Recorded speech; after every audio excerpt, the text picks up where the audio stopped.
Hi, me! Welcome sa ating first impression.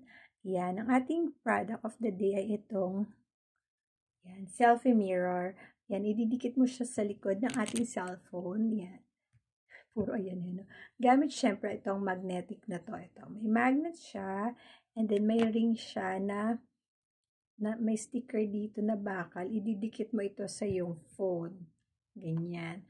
Tapos, yan, pag na-okay ka na dyan sa pwestong yan, ididikit mo yung inyong mirror na ganyan. Detachable na siya, di ba? Natatanggal-tanggal na. Tapos, pwede ka na mag-video na nakaganyan. Diba? Yan. Para syempre, back camera na yung nagagamit mo. Tapos, pag na-detach mo na siyang ganyan, wala na yung mirror. Ang maganda pa dito, mga meron siyang lalagyan. Ayan. Kaya, yan pwede mo siyang dalhin kahit saan. Tapos, may pranela pang palibre. Para malinisan natin. And ito nga pala mga may plastic pa yan na tatanggalin natin yan para malinaw. Diba? Kitang-kita ang ating Fesla. Yan lang. Nasa yellow basket ang link or nasa comment. Get yours now.